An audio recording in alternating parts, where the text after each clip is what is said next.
ladies and gentlemen, welcome to the Nexus Gaming Series. Tonight we are bringing you a Division D East game here.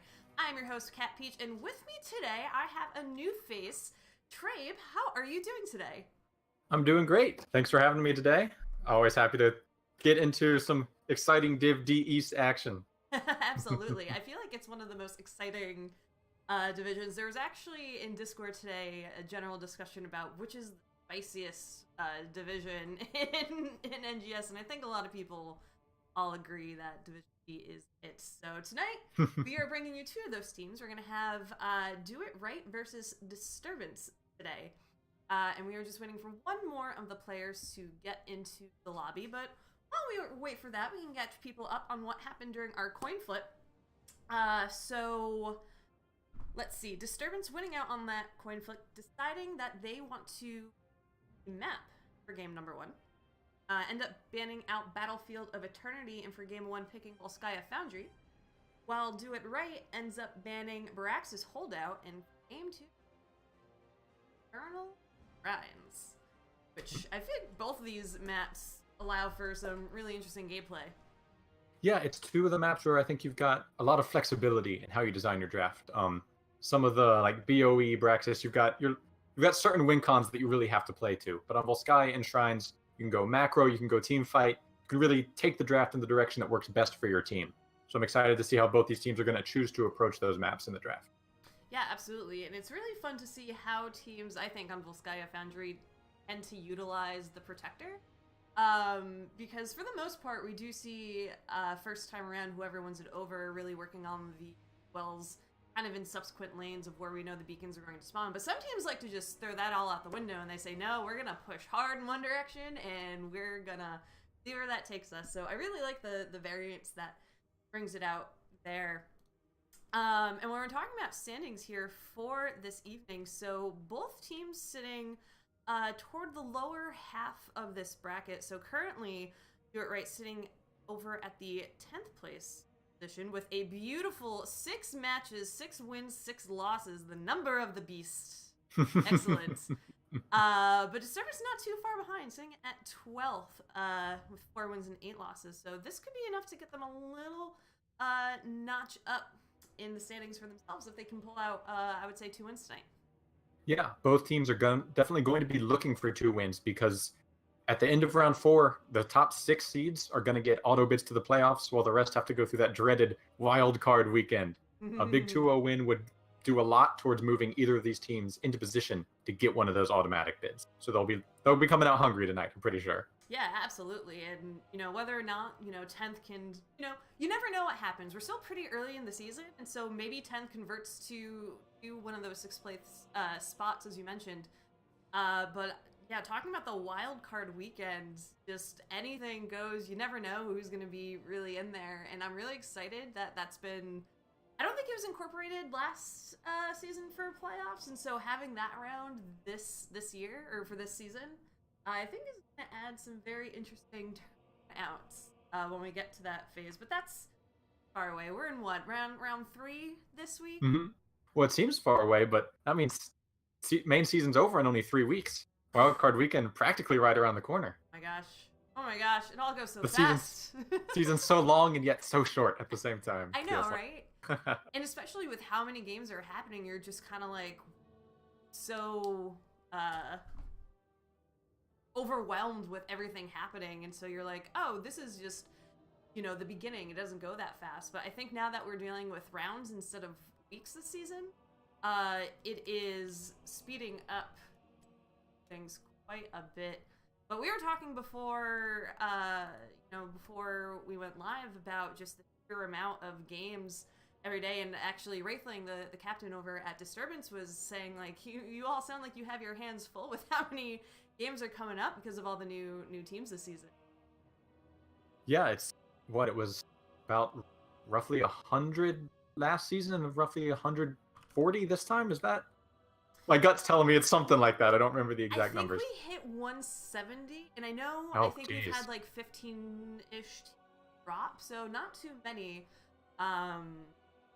Pretty low percentage there, but yeah, there is a lot of teams that signed up this season, and it was funny last season. A lot of the casters, we were told, like, hey, maybe don't grab as many double headers. Like, we want to make sure everyone has time to, pass games and everything like that. And this season, we're all just like, we need more casters because there's so many games that we just can't all get to because of timing. Which is a good problem to have, I would say, overall, as opposed to not really having much. But we love our team. Love that everyone wants to come in. But if any teams want to try their hand at casting, much like Trabe, we're always looking for more. How's your casting experience been so far? It's been good. I only got into it about 2 weeks ago. I just sort of posted, hey, thinking about maybe getting into co-casting. If anybody is kind and gracious and would be willing to take someone on who has no experience with this, and like 6 people immediately messaged me, please, I need co-casters. We need people. We need to fill these games. So if you're thinking about it, I would absolutely recommend just jumping in that caster sign-up channel. Professor Bobo will get you set up. People are more than happy to help you out. It's been a great experience so far, and I really can't recommend it enough. Yeah, I mean, I always feel bad capitalizing on co-casters and pulling them into games instead of letting them cast their own, but it's just so much more fun to cast with somebody. Like, you have to get to have this fun conversation and everything's great. But yeah, also we just absolutely would love more folks who want to give it a shot. So if people do, that is great. It looks like we finally have our person, our teams ready. Forming on each side. Alright, so it looks like everyone is good to go. Let us get started here. Game number 1, we are going to Volskaya Foundry. Although I like that the voiceover does say Volskaya Industry. Continuity. It's fine. It's fine. It's close enough, Most of the letters are the same. We'll call it good. Yeah, exactly. So do it right, getting the first pick for heroes here. And we often see still a lot of that Asmodean band coming out in, I would say, Division, and actually a lot of divisions here in NGS. I'm going to say going for that Blaze, who has that great wave clear, that great control over those beacons. And a Genji band, which I wasn't necessarily expecting at a Disturbance. Yeah, Genji's a very strong hero, obviously. There's a lot of strong heroes now going around with Asmodean, as you mentioned, Whitemane, Deckard. But if you don't want to play against a Genji, he can be a very frustrating experience, kind of warp the game around him. So not too surprised to see a ban just to not have to deal with any of that. Yeah, for sure. And especially, he does still have, even though it's been nerfed time and time again, a lot of mobility around the map. So being able to capitalize on that, really dive into those team fights. The Urel and immediate Rainer ban from that coming out as well. I'm not too surprised by either of those. Urel is sort of that unkillable offlaner, while Rainer, simply the damage potential he puts out in a team fight, the sustain that he has from it's just a lot to handle. And we're seeing a first pick Asmodean trade. Yeah, Lady Ronin has played Asmodean twice already this season. This is one of his best maps. I'm a little surprised that Disturbance would let it through, but it's possible that they have a plan to deal with it. Asmodean very strong right now. This map is going to let him get that double soaking in to get that Annihilation stacks up very quickly. And if you go with the Wrath build, you'll get a lot of time in those big team fights to get some stacks there as well. So a nice way for him to get up to speed quickly and just really be a complete terror in those sustained team fights. Yeah, absolutely. But speaking of terror, we have the Lord of Terror himself, Diablo, coming out, really rising up for that main tank role, followed by the Phoenix, which synergizes greatly with the Lightning Breath, although sometimes you see the APOC Planet Cracker come out, so can't always bet on it, but I'm willing to bet that that's the route that Disturbance likely going to take. The Johanna, also fairly standard, but the Vala we've been seeing come up here and there again amongst a lot of levels, a lot of divisions here in NGS. Do you have any thoughts on why we've been seeing her pop up a little bit more? She used to be the go-to back in the hyper carry days, but these days not so much. Yeah, I think a lot of the reasons she fell off were the rise of Greymane and Hanzo is sort of, we're Vala but better at everything. But over time, we've seen a lot of those Hanzo skills get sort of nerfed down. The auto attack range has been decreased. That scatter arrow damage has been decreased. And so I think Vala just kind of been there waiting to rise back into prominence. And so it's not any major change. It's just people slowly realizing that she can be very effective. That burst damage she brings out with that Q EQ combo, pretty brutal if you can land it. Yeah, absolutely. And it's one of my favorites once you pick up that talent that refreshes with. Well, we had two support mains coming out, and so the immediate Alexstrasza pickup, I do like Disturbance grabbing that, making sure that they don't save their support pick for the very end, and also grabbing one of the supports that next to Deck Arcane is the strongest here on Volskaya Foundry with the Dragon trait, being able to help push your enemy off the beacons is extraordinarily helpful. We're gonna see Rhaegar for the support on the side of Do It Right, followed up with an Artanis. Artanis. Interesting. What do you think about the Artanis here? I like the Artanis. I think he's very strong right now. I think he does well in the solo lane, and Disturbance has. They've picked Diablo and ETC, which implies that they're probably playing one in the solo lane. So either one of those Artanis can just trade up into very easily and really control that space. I'm a little confused by their overall draft because you've got this Johanna, this Asmodean that want to hang back and poke and do these long sustained fights. And then you have Artanis and Vala that want to go and dive in. So I'm a little interested to draft a little bit at odds with itself, but very strong heroes throughout. Yeah, and I like when I see Artanis is usually I'm thinking like, okay, so you swap someone in, you have someone with some kind of significant follow-up stun on top of that to keep them around and really pick them off, but I don't know if the damage output from Vala and Asmodean together would necessarily result in a pick in that kind of situation. I've often seen Artanis coming out recently paired up here with that Sergeant Hammer and forcing your opponents to, when they're trying to escape Hammer's range, just pull them right back in or simply swap them into that range to get some damage there. So I'm not sure how that Artanis is really going to play out. Like you said, there's a weird inconsistency of styles that are usually played with their heroes, and on the side of Disturbance, I just feel like they've drafted far more tried and true options. I think that Kael'thas that they picked at the very end is going to be an interesting addition, and I'm not sure how effective it'll be, but if you have Do It Right grouping, never know. Yeah, when you're playing into an Asmodean, you're looking for a lot of sustain to be able to live through those globes, and some ability to get back in there and really mess with him, and you can't just let him sit in the back the whole time at full health or you'll never win the fight.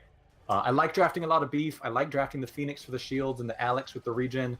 I agree with you, the Kael'thas pick, a little odd, but he is going to give you that burst and that ability to maybe lock down the Vala if she steps out too far. Absolutely, but let's get into game number 1 now and introduce our teams. We're going to have Lady Ronin on that Asmodean, Creamy J on Artanis, Iceman is going to be on Vala, Hannibal on Rhaegar, and Ronin bringing it up on Johanna. Over on the red side for Disturbance, we've got Wraithling on ETC, Hunter Lust on Diablo, Dr. Blunch on Kael'thas, Mambo on Alexstrasza, and OBB picking up the Phoenix. And already we can see Disturbance playing very carefully to try to avoid any early Asmodean dunks. Yeah, I usually, whenever I do play Asmodean, you always aim right for that gate initially, right? Because you're like, you know they're coming out from there. Might as well try to get them, but Disturbance not being caught thus far. It's going to be interesting to see how these solo lanes go overall, because right now we have Wraithling at that bottom getting in that soak. We have that double warrior composition coming out for them, so being able to do it. I wonder if we're going to see a stage dive ETC later on in this game to kind of act as that pseudo, since you have Diablo as a backup main tank here. But I think time is going to tell for sure. Yeah, the stage dive, it will give you that engage into that squishy Vala and that Asmodean that you're trying to pressure, but I'm not, the lack of dive they have on the rest of their team, I'm worried ETC goes in and just kind of gets blown up. I think either ult could have a lot of value here. So yeah, I'm not sure which one we'll get, actually. But either way, Artanis is going to have a field day, I think, in this bottom lane. ETC just, he has the sustain, but he doesn't really have the tools to engage into Artanis successfully in a one-on-one situation. And also not really having the wave clear that you would expect someone to have if they are trying to pair into something like Artanis and have more of an offlane role. Creamy J, though, getting the swap and trying to stop this fortification camp capture from Disturbance. Unable to do so, though. Iceman taking a lot of damage, though. Got stuck on the conveyor belt for a little bit there. I was worried that Kael'thas was going to be able to follow up some more damage, but none to be seen. But two camps gotten, each facing off there in the mid lane, while the items fairly even in distribution. Wondering if teams are going to try to duke it out over that support camp before we get into the first beacon of this game. Yeah, I would suspect there are going to be some engage there. Do It Right definitely has the later game comp with the Asmodee needing stacks and the Vala going auto attack build actually, so not going to be waiting on that level 7 Hungering Arrow reset for the big burst. So they might be willing to just cede it to Disturbance if Disturbance makes the play, but they are kind of low, and they might just decide to go straight to the point rather than take an unnecessary engage here. And we have Iceman already hovering around this point. The camp was captured for Disturbance to push up in that top lane.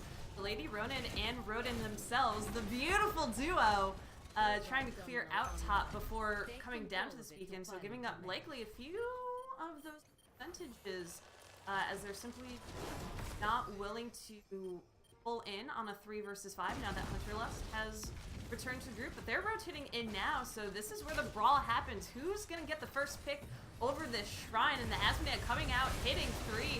Phoenix with the laser coming out. A beautiful condemn coming out from Ronin. Hunterlust gets the flip onto Lady Ronin, but the Dragon Queen is going to be popped. Mombo trying their best to heal up the rest of the team. Disturbance getting really low here. Dalstrata is going to be the first to fall. Hunterlust having to back away due to low health as well, but Creamy J doesn't fall from the bomb. Hunterlust about to fall as well. The rest of Disturbance going to back away and give this over to Do It Right. Yeah, Disturbance honestly pretty lucky to get out of that with only 1 death, as low as those health bars were. Oh, a dunk, but OBB's shields will block most of the damage.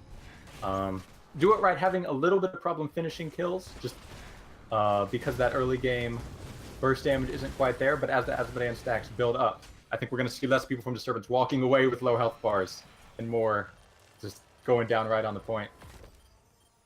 Do It Right has reclaimed it. They're up to 50%, but Disturbance is not willing to give this up without a fight. Hunterlust moving in deep in the back line. And Wraithling trying to get the power slide out as well. Creamy J ends up being flipped, should escape for now. Lady Ronin deciding to hearth. They don't have too much mana available to really contribute to this fight, so it's going to convert over to red for the time being. Ronin going really deep into Kael'thas there for a minute. But the percentage is now going up for Disturbance. Wraithling going in with another power slide, being able to get a couple opponents there. But this is a 4v5 that Do It Right is currently winning. Hunterlust gonna fall, going in without the rest of the support of the team. Is there a dunk from Asmodee maybe to off the job? I don't think so just yet. Because that would have felt good if I were Lady Ronin. Is they walk behind the gate, they throw it in, kill them off. But none to be had just yet.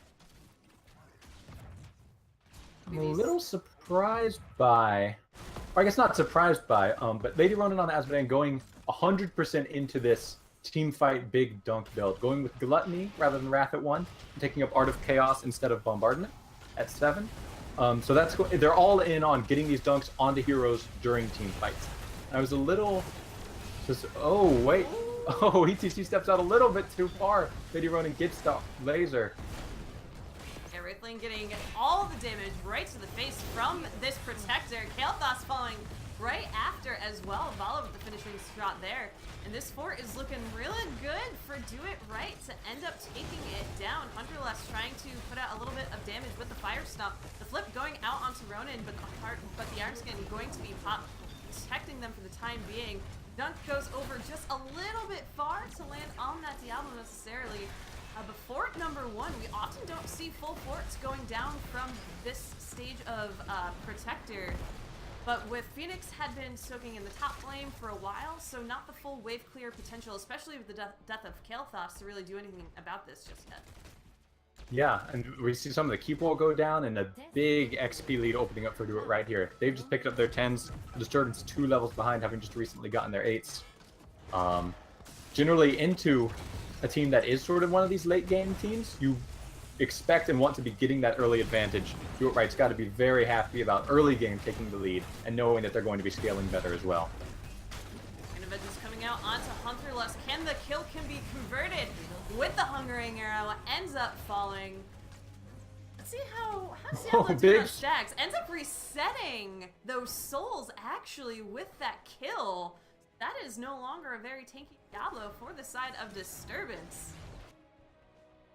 Yeah, they're picking up that Rain of Vengeance on the Vala is going to make Do It Right's composition a lot scarier. It's that hard CC that they were lacking. They've got that follow-up for the Arcana swap now. They've got the ability to really pounce on someone who steps out a little bit too far and put all that burst damage into him at once. Disturbance is going to have to be very careful, try to soak 10 safely as possible here. Yeah, soak 10, Hunterlust going in, trying to get those souls back. OBB starting on that camp. The dunk going to come out, hit the gate, but they'll Do It Right. They're going to go by that support camp for the time being.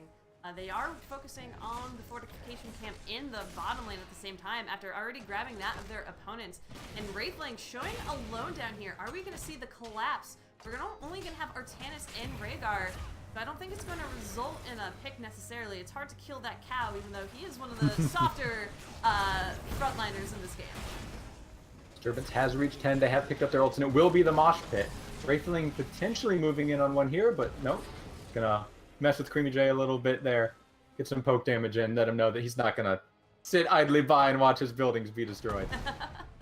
Some people like to watch the world burn, but when it's your fort burning, it doesn't feel as good. I do like the Mosh Pit pickup. I know I kind of mentioned the stage dive as an option, but coming up with damage from the lightning breath, making it easier to land that on top of purification salvo as well. It's a lot of great setup, and we have the Phoenix as well from Kael'thas, so if you can trap people in a mosh pit and have that damage coming out from all those heroics, I think we're going to see some very interesting kills happen there. Yeah, when you're down in XP, I always enjoy the idea of taking those bigger, beefier. Oh, a big engage here going on mid though, as Do It Right gets the Alex Straza and almost picks off Wraithling too. Yeah, that was a swap coming in, but it won't land. Oh, the dunk! Reading the teleport on OBB, getting a little bit of damage from that dunk was a great read from Lady Ronin. Beacon B spawning up here in the top lane now. And we didn't see, as we were talking about it in draft too, sometimes with protectors, teams will focus on the next lane that the protector will spawn in, trying to prep that lane for later on protectors, but we didn't necessarily see that on the side of Do It Right. So the well is still here for Disturbance, so they'll be able to stand a bit longer in these team fights. Ronin caught out by themselves, the gravity well going to go out, no kill confirmed, a lot of flash, the lightning breath tried to end it, but just a bit. Johanna being one of the hardest heroes to kill, and spending that heroic to try to finish it off, I think was a bit of a hasty call here coming out from Disturbance. Yeah, when you see that 1v5 collapse situation, you always really want to get that kill, but it's careful to not overextend, not waste unnecessary resources. If you're not going to get the kill, sometimes you just have to learn to let it go at that. But Disturbance going to go ahead and move in on this mid keep here while their whole team is available. Pick up a little more XP. Yeah, trying to make up that XP. I think they're nervous to go in because they don't have that 13, and so they're trying to make up that experience, but they just lost their top fort. Given the focus down here in mid, Ronin here again, I don't think the kill potential is there from Disturbance, and it's not. They're going to have to start rotating to defend against this protector on the side to Do It Right. Yeah, you know that Do It Right is absolutely looking for a keep here. They've got 15 and a half. If they can get this keep down, it's going to be 16. Disturbance, this may be one of their best chances to get this fight. So even though they're not quite on even talent tiers, you've got the defender's advantage here. Might be an opportunity to make something happen. A big Blessed Shield's going to go out, though. Alex Strauss is going to fall. Diablo shortly after. Yeah, This Right, just making this look easy almost. almost too easy. This almost seems to be snowballing. This protector still a third health left. Wraithling able to get out, but already 3 members of Disturbance have dropped. Ronan taking a lot of damage with the Lifefinder. The Ancestral is there to kind of top off that health. There's still a little bit of life here in this protector. I don't think they'll be able to get the kill on Wraithling, who is very safely hanging out by the core. Power slide going on to the minions, simply try to clear them up as fast as possible. And at this stage, the protector just kind of gliding around. It's expiring in a second. 16 got in 4 do it right as well. So we're looking at a 3-level advantage for them. And they're just going to keep doing what they've been doing all match. They've had such great control of the macro, being able to steal their camps. They've been winning out these team fights full-handedly. So the options for Disturbance seem very limited, I think, to come back in this game. Yeah, the good news for Disturbance is that they did go with this big combo for their ult, as you said earlier, the Mosh Pit, the Lightning Breath, the Purification Salvo. So even though you're down 3 levels, if you can pull that off correctly, that's going to be a lot of damage going out and some guaranteed kills.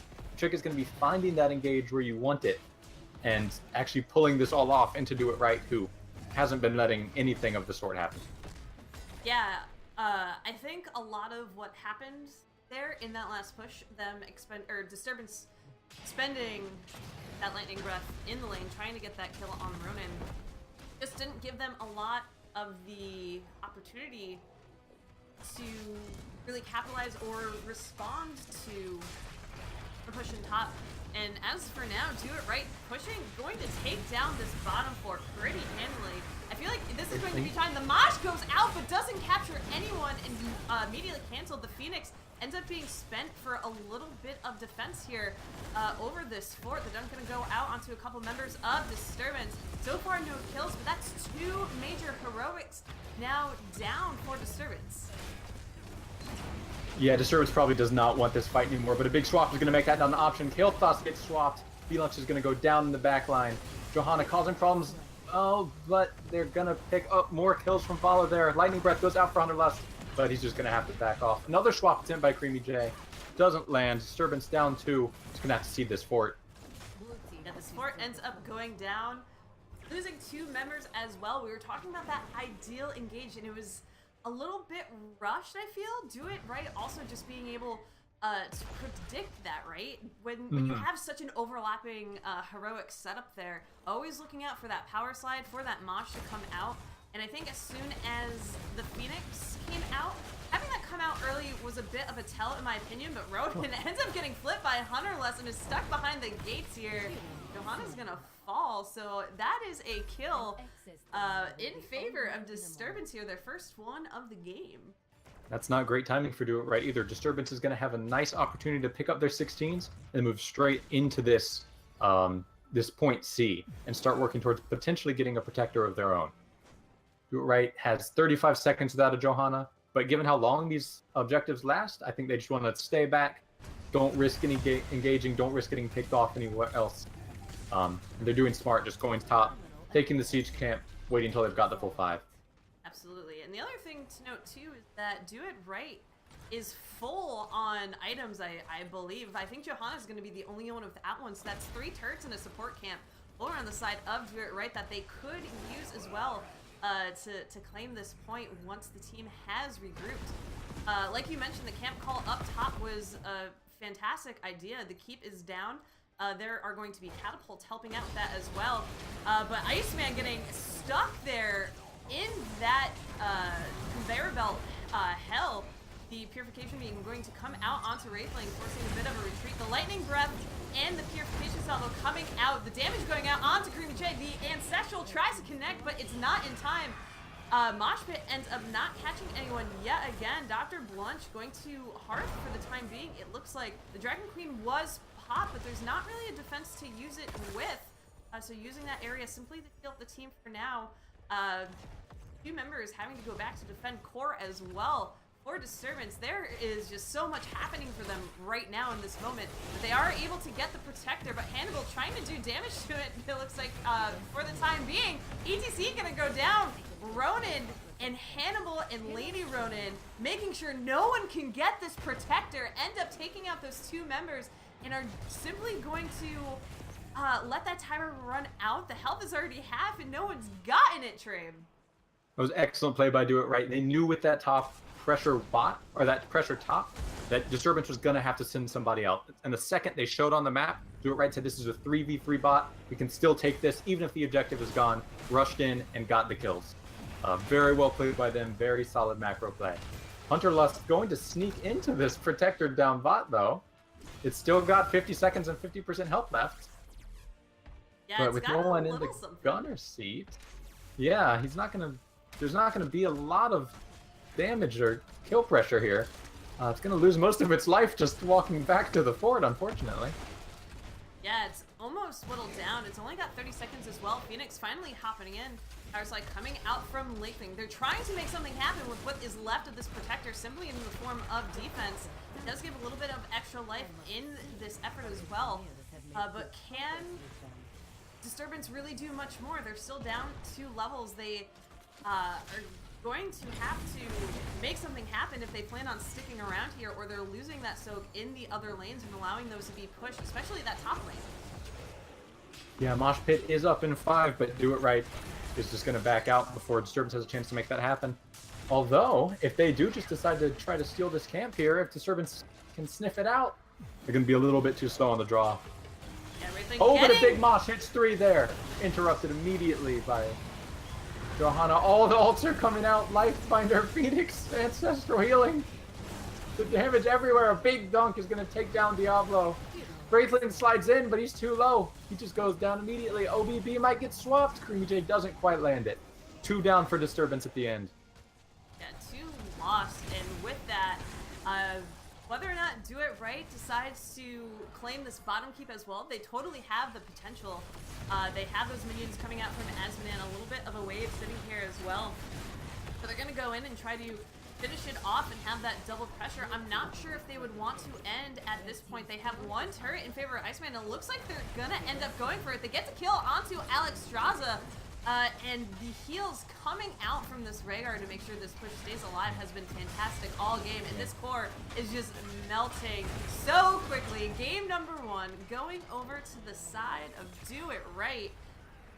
And we doubted it a little bit, the synergy with the heroes on the side of Do It Right, but it looks like it worked out for them. Yeah, they had a little bit of an unconventional draft, a couple unconventional talent picks, but it was excellently played, very focused, coordinated effort by them. A Disturbance, so they did go with a lot of the more, standard heroes that we see.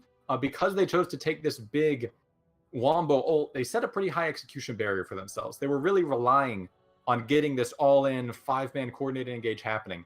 And when they couldn't get it quite exactly like they wanted it, they just weren't able to secure the kills they needed on to Do It Right. And with an Azmodan and a Vala putting out damage, if you don't win in that one first big bursty engage, you're just going to get poked down, unfortunately. Yeah, for sure. And I mean, the potential was there for Disturbance, but like you're saying, if one thing didn't go right, then the whole thing kind of collapses, and you only give yourself one avenue, seemingly, to have these team fights go in a certain way. And so it was a really big risk for them to like that. Now, on the other side, for Do It Right, we were talking about how it was very surprising that the Azmodan got through. And Azmodan doing 1k less damage than Vala, but still up there, both of them in the 60k range. Quite impressive, showing what a terror that Azmodan can actually. Yeah, if you're not going to ban Azmodan, you need to have a plan to deal with Azmodan. Is unfortunately the current situation. Do It Right was happy to pick it up, and Disturbance made a valiant effort, but just wasn't quite able to pressure him out. And over time, Azmodan repeated dunks are going to take down any team. Yeah, absolutely. We are just getting this lobby set up here, ladies and gentlemen, as we go into game number 2. As we talked about earlier in this series, Infernal Shrines will be our game 2. And given the Azmodan performance, I guess, Trabe, I would be really surprised not to see that Azmodan banned out here. What are your feelings on that? So Azmodan is actually Disturbance's most banned hero this season. They ban him most games. They just, for whatever reason, chose not to this last game. They don't play it themselves, and now definitely knowing that Do It Right plays it, I would expect an Asmo ban from them in the first or second slot for sure. Yeah, absolutely. The clear on the shrines, it kind of sets up a lot of the same ways that Volskaya Foundry does, where everyone is grouped around a central point that allows great for stacks. It provides great avenue for wave clear if you pick up that Asmodan. So I'm really hoping to see the adjustment there over something like that Genji, which we talked about. It's still a strong hero for a lot of folks, but it's not as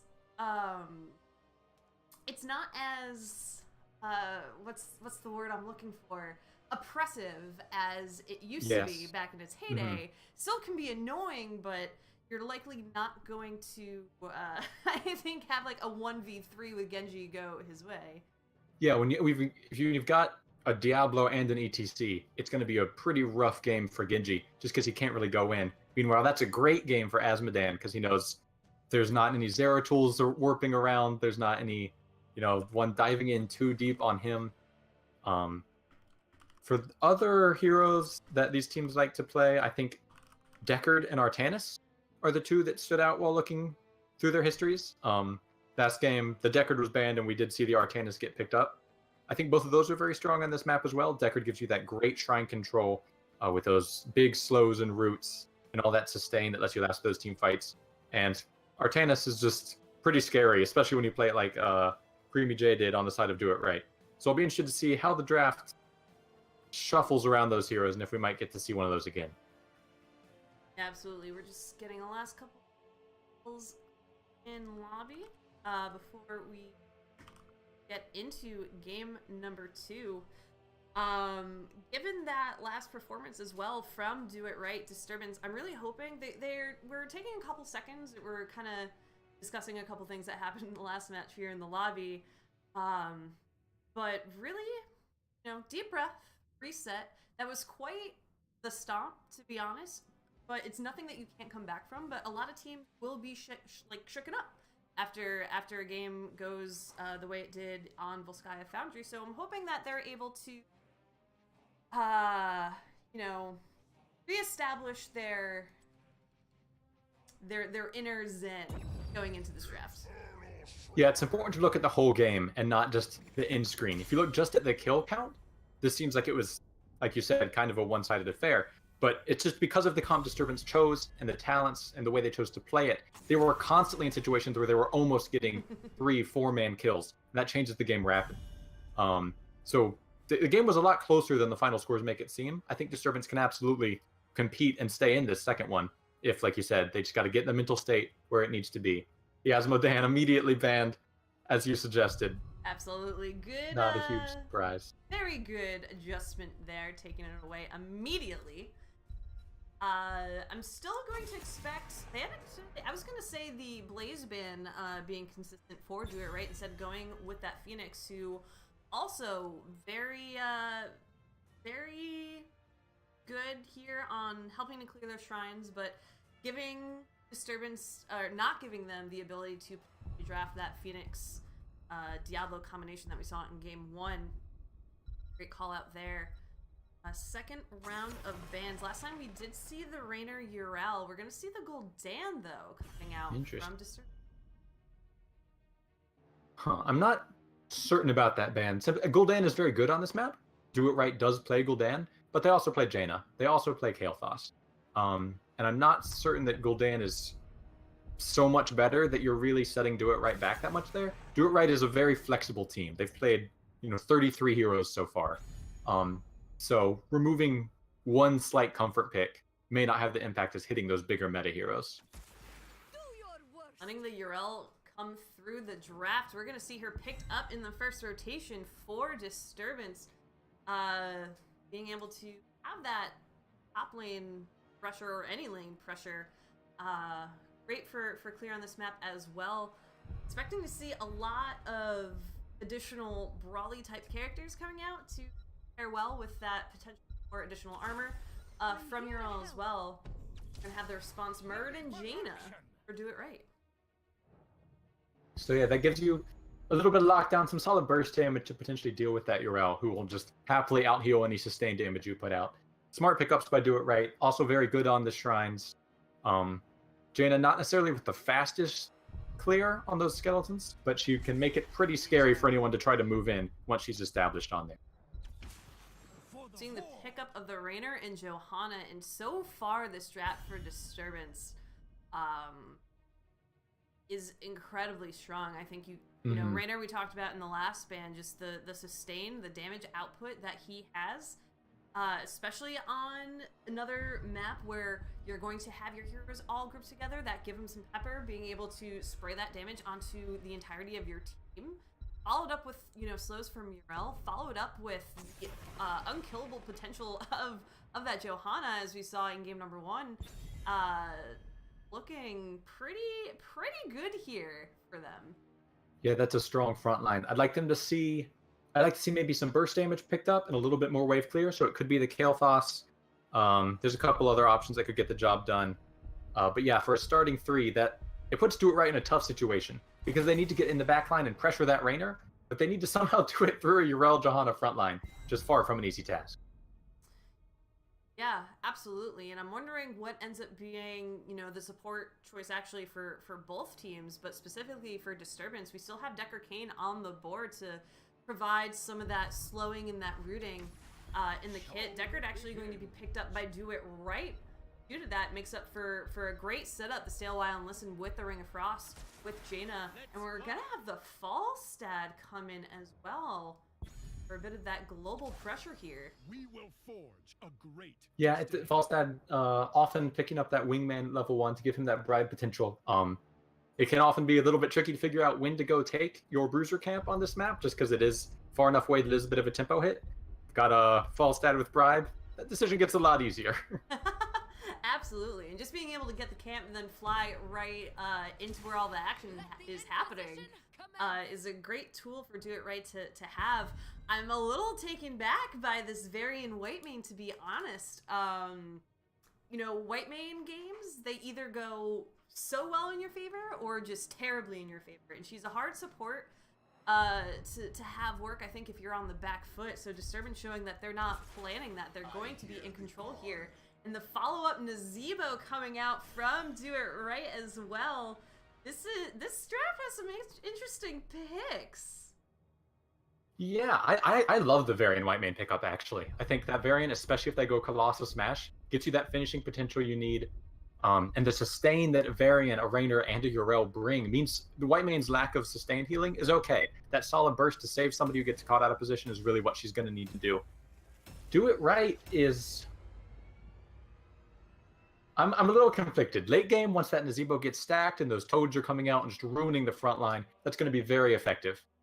They've got good shrine control. I just don't see early game how you get really any kills with this. The Yrel Johanna frontline is just so strong that I don't think you're going to be able to get through it with the sort of squishy assassins that they've assembled. So they're going to be looking to play the macro, I think, here, work on getting Nazebo stacked as quick as they can, and try to take those camps. But giving up, they may need to give up the first couple shrines if they can't find early picks, and that's always a bit of a risky affair. Yeah, absolutely. And given that false stat factor as well, I definitely wouldn't mind seeing them give up the first shrine and rather use that time to soak the map, soak that experience, get into a position that they had in game number 1 where they somehow end up taking, you know, a 2-level lead at the level 10 mark and never really let it go. So we're gonna have to see if Do It Right can win this in a 2-0 series in the blue. We're gonna have Hannibal on Decker Kane. We're gonna have Lady Ronin on Jaina. Tantrum be coming in on the Zebo. Iceman on Falstad. And Ronin on the Murden. Over in the red for Disturbance, we've got Wraithling on Johanna, Mambo on Whitemane, OBB on Varian, Dr. Blunch on Rainer, and Hunter Lust on the Yrel. Blunch is just such a fun word. Yeah, I've been saying it every time I get the chance. We've got an early pause here.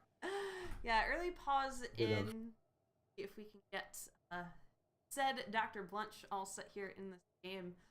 Level 1 talents, let's take a peek here, and we're not gonna I'm not sure I've seen anyone with this talent. Field Study coming out for Deckard Cain over Scroll Questing talent and Sapphire. Give me 1 second to get. Sure. We're about to get this game right started up again. 3, 2, 1. Right. Back to the game. But yeah, Field Study. Increased spell power. Now, fun facts. I did hear about this. Pair that with, I think it's the Emerald talent later on in the game. Apparently, Deckard could totally one-shot people by themselves with that pair up. And I won't say who I know was on the receiving end of that, but it was something I did hear. So gonna have to keep an eye on to see how this Deckard ends up playing out over the game. Yeah. But we do see the Toad's Quest from Nazebo, which I like. We see Gathering Storm rather than the Wingman out of Falstad. So going to be going for that blow up a little bit more. Just that Jaina Falstad big bursty damage. Speaking of blow up, Ronin team trying to go in onto OBB, but Mumbo on that Whitemane being able to keep them alive from that kill. So Whitemane, when the damage is there, she can heal up a person beyond any means, I think, of a lot of the supports in this game, but when the cards aren't right, the cards aren't right. So I'm gonna see how well Do It Right can really pressure that Whitemane in those scenarios that she's trying to get that heal out and is left a little bit vulnerable at the same time. Yeah, it's a tough situation because you've got you need burst damage to get through this Yrel and this Raynor, but you need sustained damage to actually be able to wear Whitemane's health bar or mana bar down. So Do It Right in a bit of a tough situation here, going for just the full burst hard engage, it looks like. And there's definitely a lot of bursts. You know, we talked about that Jaina. Even later on, if we end up seeing a Hinterland's Blast coming out from Falstad, would be very interesting. Yeah, I wouldn't be surprised at all, actually. Yeah, I mean, you have two heroics meant for rooting, and then you have the follow-up there. If it lands, it's going to be devastating for Disturbance, I feel. So I have a slight concern about how Do It Right is approaching the macro game here. One of their win conditions is Nazebo getting to level 20 and getting that Vile Infection at with 175 stacks. But Tantrum is top right now. I would really expect to see a Nazebo double soaking mid-bot to get double the stacks. Because it's tough to hit 175 if you're going to stay in one lane. He's only at 27 stacks right now. That doesn't quite get you the rate I think you'd be hoping to see. Ooh, Iceman making it out alive here just barely before this shrine activates. Wraithling in some trouble down bot lane though. Well, you're Johanna. It's Johanna. Trouble. A 3v1 isn't really trouble when you're Johanna. Absolutely. To your point though, from earlier, I would have expected Falstad to be more into that Yrel matchup up and top. Just, you know, the range is there. Falstad can clear those waves as well, but instead is part of this map rotation that we've been seeing so far, and I'm gonna agree with you, I don't necessarily think that is necessarily the right approach here, but there is a slight experience lead for Do It Right, so who knows what we're talking about. Yeah, they're I think wisely electing to just give up this first Punisher. Push bottom a little bit, get some soak. You'd like to see a little bit more of an XP lead. Disturbance very smartly seeing that they were doing this and sending Varian and Yrel to soak as well. So Do It Right, not necessarily getting the XP lead they were hoping for, but they did. They do have a Punisher coming down their way. Oh, and a nice pick on Hannibal.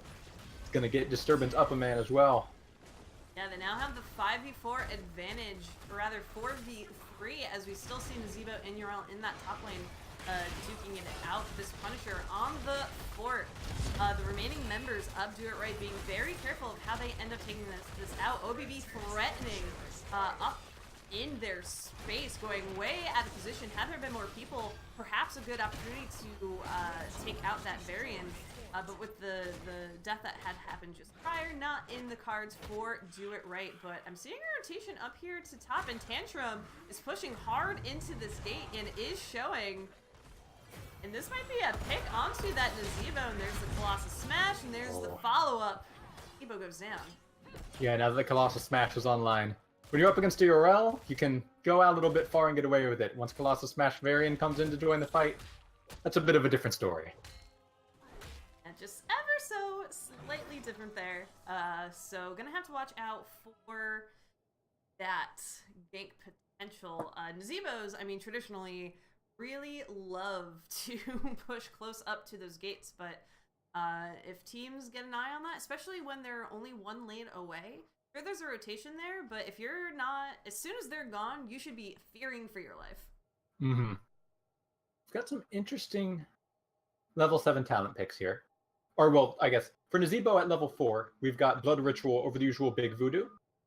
So that's rather than increasing that health and mana bonus from the Voodoo stacks, it's going to be you'll get some health and mana restored every time a minion dies. This is usually in the super double soaking, just running back and forth, I'm ignoring all team fights, quick match Nazebo. It's a little bit unusual to see in one lane, because you're not going to get any value from the Blood Ritual during these shrine fights. The Skeletal Defenders, I don't believe, count towards that. Though it does say enemy.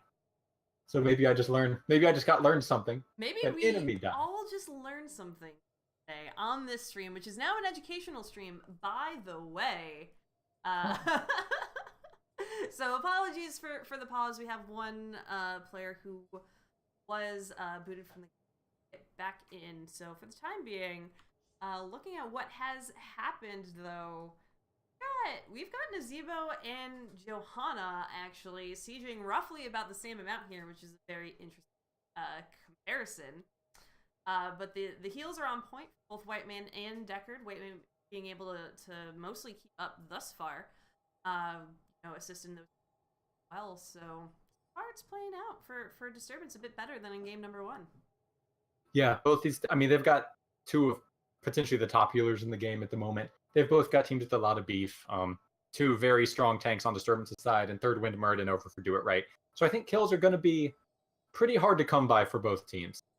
Once we get to 10s and the ults come online, things will get a little bit more interesting, but for now I'm just sort of expecting more poking back and forth, split pushing, macro play, racing to see who can get to those ults first. Yeah, I'm terrified of the heroic potential like we talked about in draft 4, Do It Right. But overall the heroics on the side of Disturbance less flashy for sure, but can definitely still help out in a pinch. You have the stun, you have the Blessed Shield potential from Johanna to use against Stay a While and Listen and that nature. We already saw Colossus Smash from that Varian. Rainer with the Raider going to be able to have so much more damage potential. Potential as well. How many times can you think I could say potential in one sentence is really the question. And then, of course, Ardent Defender from Urel, making her harder to kill. And that is a hard-to-kill frontline with the Urel, with the Johanna, once you have those all online. Yeah, I think this game is going to come down, I think, less to who can make incredible plays and who can make less mistakes. If the assassins on both teams are playing safe, if they're in the correct position, they should be okay. But one step too far and the other team can pounce on it and cause a lot of trouble very quickly. So it's going to be tough to see the Rainer, the Falstad, the Jaina try to get that damage out while maintaining their own positioning. That's going to be the big key here. Yeah, absolutely. Lots to punish if they're not really making that really great position. So far, seeming to do very well, but mid and late game is a whole different story depending about how eager folks are to get back in to those fights and try to get those picks. It can usually lead to someone trying to get more than they're willing to handle, much like Nazebo getting caught out, trying to get that experience, ends up getting punished. So as long as Do It Right doesn't make similar mistakes in that vein, I think, it's going to be fairly easy to get back in this game. Not that they're terribly far behind, they've only lost one fort, but to really turn things around, I think, heavily in their favor.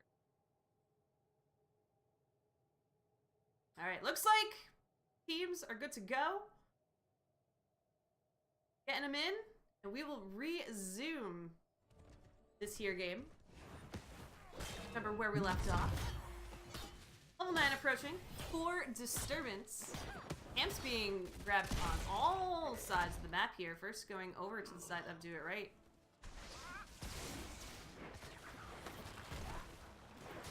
We've got Disturbance working up on their Bruiser camp and their Siege camp. Gonna pick them both up safely, get a little bit more pressure in these lanes. Nice route onto Hunterlust there, but far back enough, there's not a whole lot of follow-up. And not too much to do there. So right now, it's really, the race is on to 10, like we talked about. And I think, even though the heroic synergy, I think, is stronger for Do It Right, I think just getting those, having them available before your opponent could be all that Disturbance really needs to keep the position that they've gotten themselves into at this point in the game. The rotation, try to grab Tantrum again in that very pushed out Nazebo positioning. Not to be had though. See, we've got our ults being picked up. Nothing too surprising. We do see Warbringer coming out from the Varian.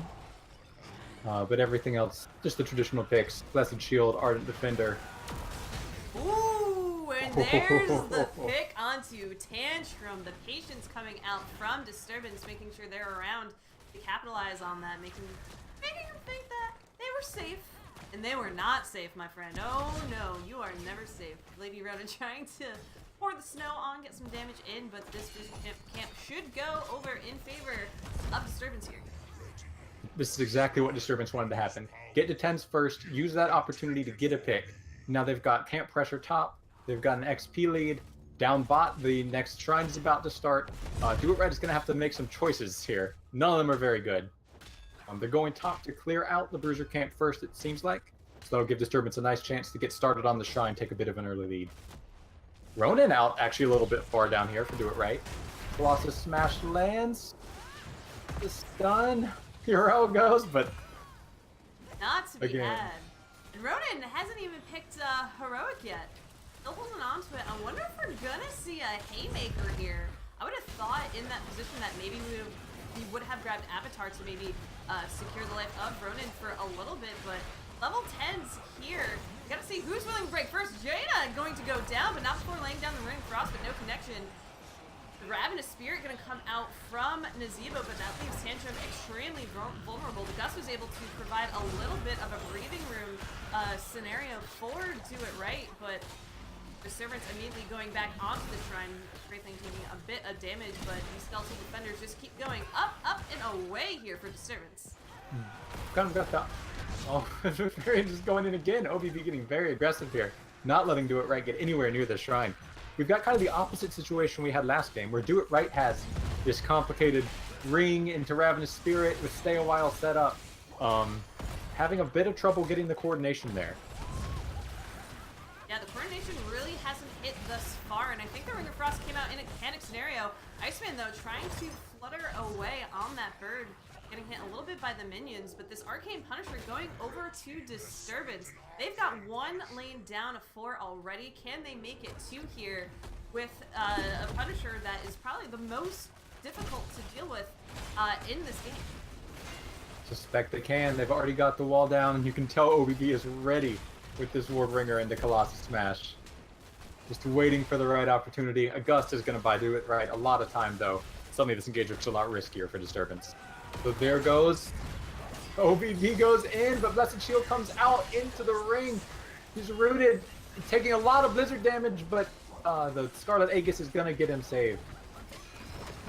Oh, the zombie wall capturing too. The Momo ends up being deleted. Wraithling trying to get out. The Ravenous Spirit helping to finish off that kill. The fort is going to stand. 2 from Disturbance are going to fall here. And that was a great turnaround for what I thought was going to be a for sure fort for Disturbance. Yeah, that was a very nice play by Tantrum to catch 2 in that wall and then immediately bring out the Spirit and secure the kills. Nazebo, not exactly known for his burst capabilities, but when the timing is just right, he can do it with the best of them.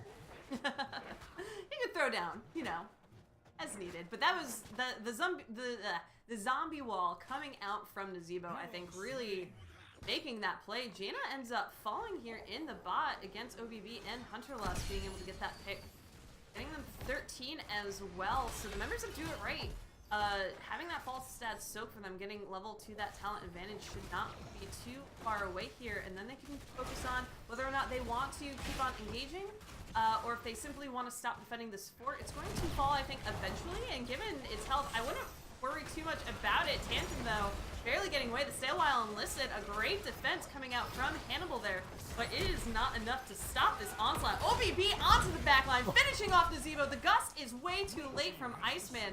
The fort falls, and that is exactly what Disturbance has been wanting the past 2 minutes of this game.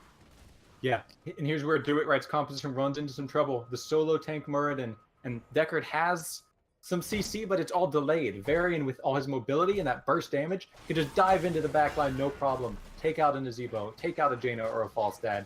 It's over and over again, diving in recklessly, and they just don't have a way to punish him. Yeah, not so much of the punish, especially for Hunter Lust here, who is taking this well for free. Jaina, again, gonna fall, trying to keep this camp defense alive. OBB, though, getting fairly low. Scarlet Aegis being able, again, to keep the members of Disturbance alive. Iceman ends up barrel rolling right into the wall, able to get away for the time being. This camp now dealt with very quickly by Disturbance. No value really coming out for Do It Right here. At least not what they were expecting. And this is preparing Disturbance so well for this next shrine phase up on top.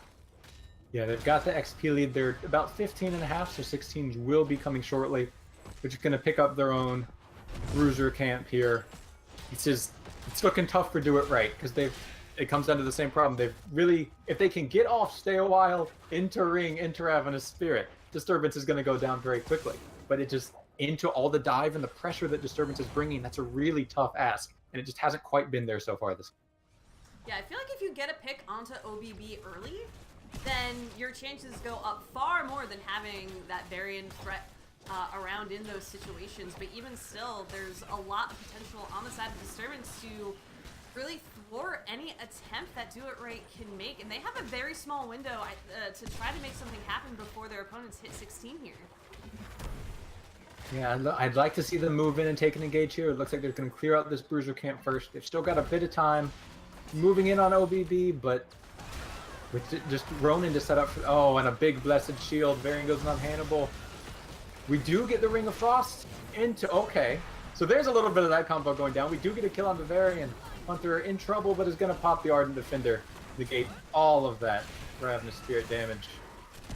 Yeah, the Ardent Defender saving Mombo so hard there. The Zombie Wall only catching some minions. The Varian was picked. 16 still here for Disturbance, but there is a body advantage for Do It Right, so I would like to see them try to keep going in and trying to do something about this shrine, and they get the root onto Yrel. Yrel is gonna fall here, and that is giving them the opportunity to get back up in count here on these Skeletal Defenders. They go right in, everyone clearing, trying to race as fast as they can before the members of Disturbance come back to try to claim this back. Yeah, Do It Right has gotten their coordination together a little better. When Muradin goes in or when Deckard lanes a root, all three of those DPS are focusing that same target. And when that happens, that's enough damage that even Yrel, Varian, and Johanna can't stand up to it. Do It Right just needs to keep that going. If they can get this here and get their 16s, they're going to put themselves in a very solid position to claw back into this game. Absolutely, and I mean, no keeps are down for Do It Right just yet, and so hitting 16, having this potential, this gate's already down, I don't think they're necessarily at too much of a disadvantage. And whenever they are down in these scenarios, they're very patient for the most part and trying to do what they can to simply reach that even talent tier. However, this is giving Disturbance the opportunity to grab all these camps across the map as they are simply seemingly giving up on defending against this defender for the time being. It's going to go in. Bait is there from Hunterlust. But this is a lot to respond to. Falstad going back to defend against those camp pushes. Yeah, I think that Disturbance knows that with Raynor and with Raynor's Raiders, they can chew through this Immortal very quickly if Do It Right isn't there to push with it. And it's because that wall was there, they knew that would buy them enough time that they weren't really threatened by the keep. Or the keep wasn't really threatened. So a smart play to go pick up those camps and get a little bit of map pressure of your own exerting. Yeah, absolutely, and this is not giving any opportunity now for Do It Right to get any macro of their own. Everything has been taken for the time being, so you have lanes, you have this one camp that just spawned in the top where the members of Disturbance are pushing onto the fort, but the opportunities, the situation here is an interesting one to be in for both teams. So gonna see if maybe someone oversteps trying to either go in or defend a bit too hard. Teams split for Do It Right, so now that they know that fort is down, they are trying to get back together. Avoid the gank. Will we be looking for a flank here potentially, or I may be just hiding and waiting for Do It Right to move in on the bruisers? But Disturbance is going to go ahead and take it themselves. Do It Right sniffed it out though. We may have a bit of a fight here. OBB in the backline, very isolated here. Ronan not letting him back in. And a nice pick. Oh, and a Ring of Frost directly into that Ravenous Spirit. There's so much going out here. OBB falling, the Ring of Frost having a beautiful connection. Deckard is going to fall, trying to keep this camp in favor of Do It Right. They end up losing the camp and Jaina as well in the process. So that is 2 members dead, your camp stolen. Disturbance looking way different in this match than they did in game number 1. Yeah, Disturbance doing a very nice job there, even though Varian did get picked, because you have this big grouped up collection of people. You've got a Urel who can heal everyone. You've got Whitemane who can easily heal everyone with that Scarlet Aegis. They knew that they were okay to stay in that fight and get the kills rather than run away. That was a smart recognition by them of knowing what their team comp can get away with. And I doubted Whitemane in the draft, but the play coming out here from Mumbo on that hero has proven me quite wrong. There have been situations that I was convinced, OBB was going to fall, other members are going to fall, and the healing potential of that Scarlet Aegis has negated any pick off for Do It Right here. So showing an exemplary performance here. Yeah, the Whitemane experience, so to speak. That's stay a while and listen. It's very important that Deckard catch the Whitemane in those, because if she's not up and she can't heal, they can take down the rest of the team with that burst damage. But if she's there and that Aegis gets popped, those fights get a lot tougher. I like this camp call in the bot lane for Disturbance, again building up that macro pressure. This would go to a keep as well. So making sure that the spot lane is pressured, already starting on skeletal defenders. The members of Do It Right kind of scattered about. I'm not sure if they had a specific plan in mind or if they were trying to maybe catch someone out of rotation. So they're going to finally get together here in the bottom. Iceman's already almost halfway down on health from trying to clear the camp push up in top too. So this is going to be very dangerous for them going in. Here we go, Ravenous Spear is out the ring, doesn't catch anyone. Jaina gonna fall from being split from the rest of the team. Everything going in on Tantrum. Iceman hardly alive. Hannibal with the potions to make sure Falstad doesn't fall. The Gust to disengage. And this is going to be a Punisher or Disturbance. No problems here. This is looking like easy mode for them all through this game. Yeah, Do It Right they were a little bit late to the shrine. They weren't quite getting there when they needed to be. And so that gives Disturbance a chance to get 20 defenders. And then when you're down 20-0, Do It Right was forced into just moving in and taking a quick engage. They didn't get the time to set up that big combo. They just had to kind of fire it off and hope for the best. We saw a ring over here, a stay a while over here. Just not very smart by Disturbance to get in there early and make sure that you're not going to give Do It Right the engages they want. You can force their hand a little bit. No hands being forced here. This keep is going to fall quite handily. This Punisher is still very alive, and this is looking really difficult for Do It Right. Trying to defend here. Stun coming out from that Punisher, it seemed. The Gust blowing the members of Disturbance back. The Punisher on this floor. The shields are falling. The damage is coming out. Stay a while, and this is the lands. The Punisher gonna disrupt that, though. Coming in, laying damage onto the backline of Do It Right. The shield is gone. The core is falling. The snow is being dumped. Johanna is going to be able to fall. The Ring of Frost grabbing 3 from Jaina. Very gonna fall. The core is at 55%. Can this defense continue? The Ravenous Spirit helping to sustain this disengage. And this is going to be a team wipe. If Mumbo ends up being caught here, Ronan is on the chase. And what a glorious defense from Do It Right. 52 health on the core, being able to stop that Arcane Punisher, and this is going to give them a chance to put a lot of pressure here on the map.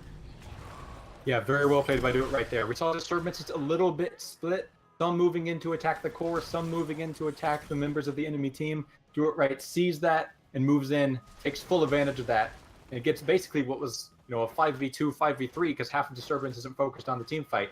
Gets the picks, goes in to clean up the rest of the team, and now has taken an XP lead in this game, actually. Yeah, taking an XP lead, there's no more talents to be had here. Level 20 is it, and so the XP is nice, but definitely not as impactful as early game.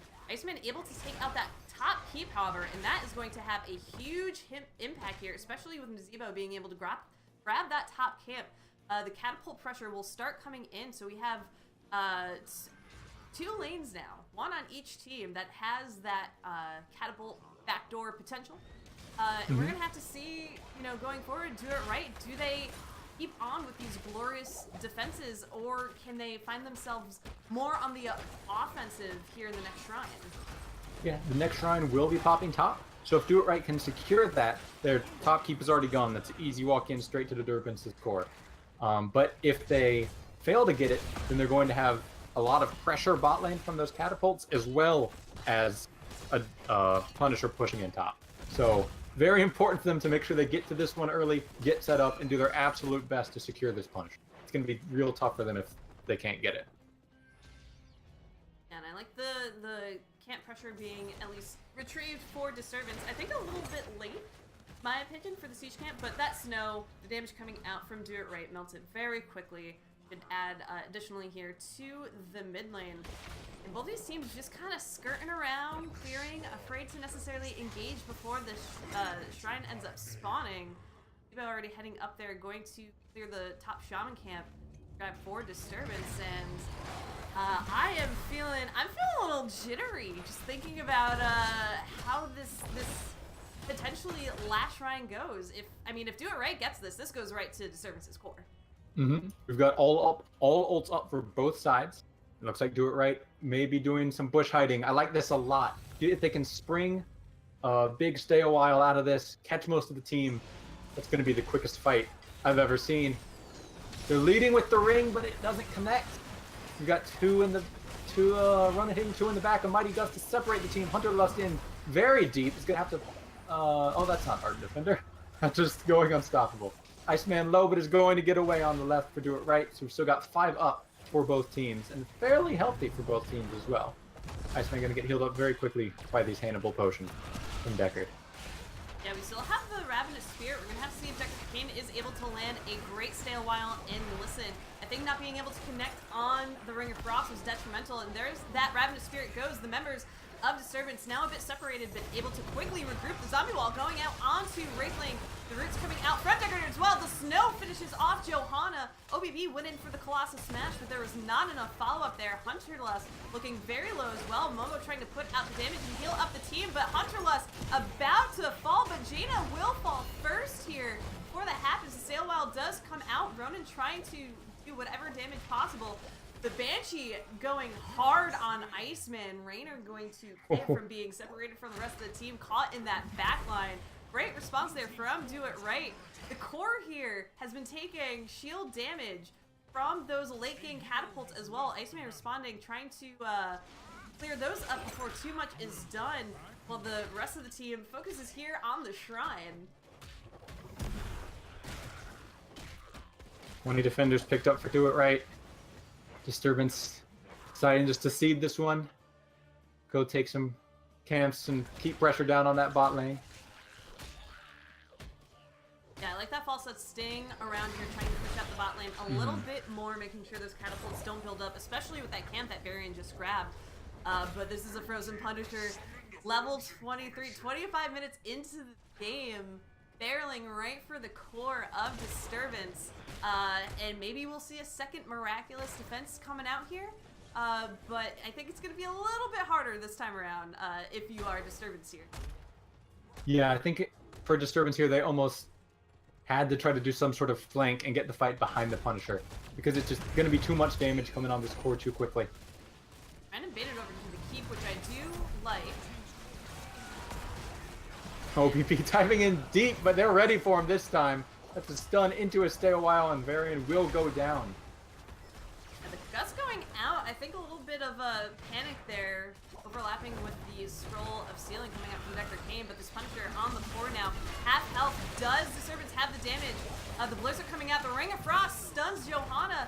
Results in a kill here. Ronan going in deep onto Mambo and Dr. Blanche, but they are simply poking from the other side of the core, and this core is falling fast, and that is going to be game 2. Going over to do it right here tonight. And what amazing of a comeback they had here. Yeah, that just... It can be really tough to be down in a position like that and keep the mental fortitude and keep staying as a team and doing these fights. A lot of people get very desperate, or they'll just get despondent, or there's a lot of ways things can go bad when you're down to keep in a situation like this. But well played by Do It Right to keep their heads in the game and do what they needed to do to come back and secure the win. Yeah, absolutely. And just looking at some of the stats here from that game, I mean, that game went a little bit long. So how that siege, how that damage really stacks up here. I think one of the big turning points I noticed in this game is when early game OBB's Varian just jumps in and gets an immediate kill. Late game, OBB's Varian jumps in and gets turned on and eats every stun that Do It Right has in the book. Good job by them to sort of recognize that allowing those picks wasn't sustainable and changing their play to make sure that they were ready for that in the future. Absolutely. I'm going to move us over to an open lobby so that hopefully catch a member of Do It Right here to talk a bit to them about how those games.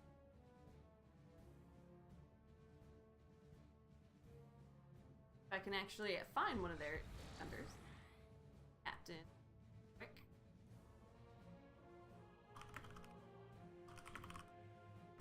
But while we wait on that, so actually following up on this game, we're gonna have a Division E game to follow actually very quick, as it's set to start at 7 o'clock. So we will get that speedily started once we are ready between Pitch and Stitches and North Star. So that should absolutely be interesting. Come hang out if you have nothing else that you're busy with for the evening. But we will have to say goodbye to Trabe.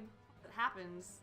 Trabe, it's been lovely to cast with you. While we're waiting for someone of Do It Right to come join us, why don't you tell the folks where they might be able to find you if they want to talk to you more or see more of your casting here in NGS. Yeah, you can find me on Twitter at WheatSheepOr. If you want to know what games I'm casting, just search the Team Up calendar for my name. I'm only doing co-casts at the moment, so I'll sort of jump in there with a day or two notice, but always happy to have people come out and watch. If you'd like to see my team, we're Arrogant Nephilim, Division C West. No games this week, but we've got 3 lined up for next week. There are going to be some good games. We've got casters lined up for them, so come out and watch. Maybe we'll bring out some weird heroes, make it fun for you. Yeah, and yes, always supportive of each other, always fun here.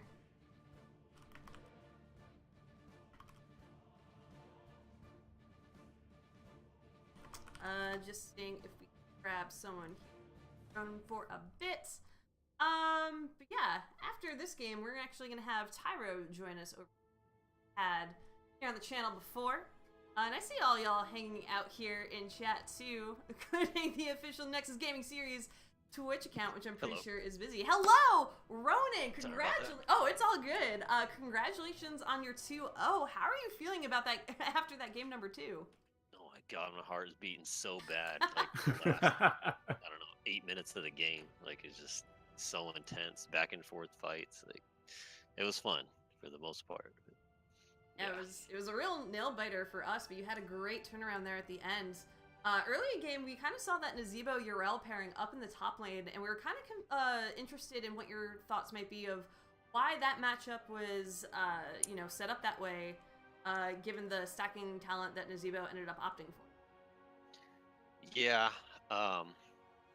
we figured we'd be able to get it like at the shrine and just kind of poking in those frogs.